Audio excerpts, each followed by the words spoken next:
Welcome back mga kaaldab. Ito na naman po ang inyong lingkod, si Mr. Destiny at magbibigay po tayo ng update ngayong weekend mga kaaldab. Marami ko ngayon nababasa ng mga negative comment mga kaaldab, pabor na pabor sa Aldab Nation at hindi naman po pabor sa mga R-Main at sa mga main fanatics. Sinasabi po ng ilang mga netizen na ang dami daw pong update nila Maha at ng mga ilang couple ngayong weekend, pero bakit na po ni isa wala po daw sila makita na post ni Congressman Spotted at ni Main Polkerson. Sabi ko nga po sa inyo, wag na po kayo maghanap. Alam naman po ito ng mga R-Main at mga main fanatics ni sila, hindi naman po sila naghahanap di po ba? May kita nga nyo po sa post nila na sana nga daw po mapansin sila. Patunay lang po yan na hindi talaga sila pinapansin, kasi kung kilala talaga nila at malapit sila sa pamilya Polkerson at pamilya Atayde, dapat bibigyan sila ng update, no? Dapat magpo-post si Congressman Spotted na eto, magkasama kami sa isang bahay, na andito kami ni Mengay. Hindi po ba yung post na pagdating mo galing konseho o galing kumbaga ano ba yan, galing mo sa kongreso, di pag uwi mo papakita mo na eto na, di po ba katatapos mo lang ng trabaho, banding, wala di po ba, hindi nga po pinapakita ng pamilya Spotted na kung saan nga po ba na tumutuloy sila Mengay, sina Congressman Spotted. Siyempre exclusive yun, hindi naman po nila sasabihin yung lugar. Ang sa akin lang po mga kaaldab, sinasabi ko lang po ito para po sa kaalaman ng lahat. Para lang po sa mga dumadaan at bumibisita rin po sa channel ko, para malaman din po nila na wala po talagang ganap, wala po talagang kumbaga yung tipong mahirap po talaga magsalita dahil kumbaga magiging bitter lang po ako Totoo naman po di po ba? Pero bago tayo magsimula at bago natin ituloy itong magandang update natin, kung bago ka lang sa channel na to at isa kang true-blooded Aldab Nation na nagmamahal po kina Mengay at Isoy, tama po ang channel na pinuntahan mo, kaya consider na po kitang bagong subscriber. At huwag mong kalimutang i-share ang mga video po natin sa mga mami, sa mga titas at sa mga senyor. Alam niyo po ba mga ka-Aldab na ang daming mga komento, ang daming mga sinasabi, mga na kung titignan nyo, pagbabasihan nyo, wala talaga. Di po ba? Dapat may nagbibigay ng update ngayon.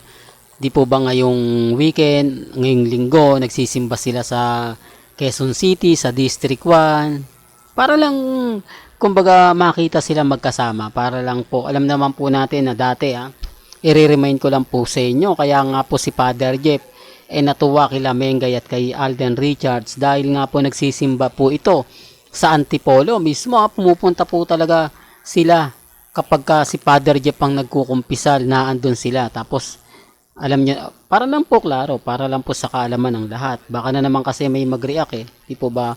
Kino-compare ko lang po talaga si Alden pagdating po kay Mengay, kaya mas marami pa rin po talagang video, mga photos ang naglalabasan pabor kina Mengay at kay Alden.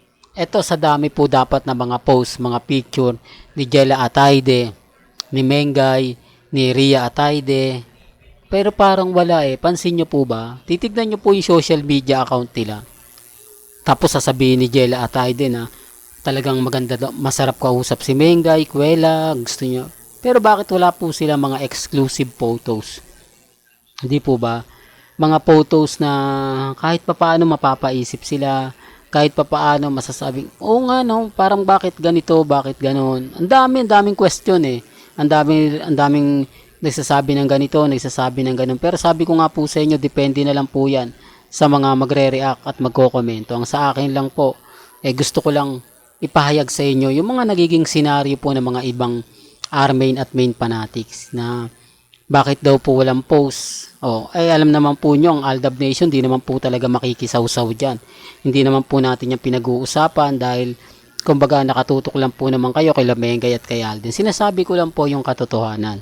Sinasabi ko lang po kung ano po yung mga nagiging hinaing din po ng mga army at mga main fanatics na sabi ko nga kung malapit po talaga sila, lalo na po kung yung mga Mengalurks na social media account, nakala mo kung makapag-react sa Aldab Nation, ganun-ganun na lang. Sila nga hindi nga sila makahiling.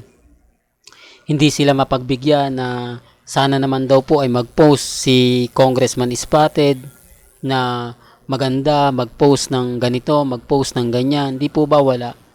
Respeto na lang po sa mga nagre-react, respeto na lang po sa mga taong kumbaga magsasabi ng ganito, magsasabi ng ganyan. Basta ako naman po mga ka-Aldab, sabi ko naman po sa inyo, kumbaga may kanya-kanya tayong opinion, may kanya-kanya po tayong pananaw. Kung ano lang po yung mga nababalitaan ninyo, kung ano po yung napapanood, napapakinggan, okay lang po yan. Po ba? Sabi ko nga po sa inyo, ako masaya po ako, ano man po yung mga nababalitaan natin, napapakinggan, pabor man o hindi, kailangan nyo pong malaman. Yan ang kaisa sa lagi kong pinapaliwanag sa mga dumadaan at sa mga baguhan po sa channel ko. Kung update lang naman po ang pag-uusapan, kung gusto nyo lang po ng mga trending, kung ano nga po ba kaganapan ni Alden, ni Mengay, talagang makakakuha po kayo sa akin. Ang problema mga ka-Aldab, sabi ko nga po sa inyo, pag walang update si Mengay sa kanyang Instagram, wala po talaga. Marami yung naglalabas ang private account, pero naniniwala naman po ba kayo sa private account? Alam nyo mga ka-Aldab, pag walang post si Mengay, wala rin po talagang update ang Armin at main fanatics. Kung mapapansin nyo, Mr. Destiny, bakit si Alden ang dami laging update? Kasi si Mama Ten po, malapit po sa atin yan. Kahit papano nabibigyan tayo ng update. At mga Alden fanatics po, kapag ka humiling ng update kay Alden, nagpo-post po siya sa kanyang Instagram. Nagbibigay din po siya ng mga update. Tapos sa mga Alden fanatics. Kaya po mas marami pong nagmamahal kay Alden. Kay Congressman Spotted, sa tingin niyo po ba, eto masakit pero katotohanan isnabero po si Congressman Spotted. Subukan niyo pong mag-comment po sa kanya sa Instagram, sa Twitter, sa Facebook. Hindi po kayo sasagutin. Hindi po kayo pagbibigyan. Yan po yung sinasabi ko na gumagawa na lang po yung private account. Dahil alam po nila na hindi naman po sila babatikusin dahil tamad nga po mag-post, tamad nga po mag-comment si Congressman Spotted. Kaya yan, ginagawa po nila. Sabi ko nga po sa inyo, depende na lang to sa pananaw at opinion ng mga netizen. Ang sa akin lang po, mapapaisip po kayo. Di po ba? Kung malapit po talaga sila sa pamilya Spotted, dapat may update din po sila katulad kay Alden. Gaya ni Jella, dikit daw siya kay Mengay pero wala namang ganap. Ganun din si Ria, si Ibiang. Di po ba? Pero okay lang, hindi ako namimilit sa mga ina-update ko rito. Depende na lang po sa inyo kung sino yung paniniwalaan po ninyo. Well, hanggang dito na lang po yung updates natin Kaya kung gusto nyo pa po ng pinaka-latest at sariwang update, abay tumutok lang po kayo sa channel ni Mr. Destiny para updated po kayo sa mga latest at sa mga bagong video po na ilalabas po natin maya-maya lang. Hanggang sa muli, salamat po sa panonood at pakikinig.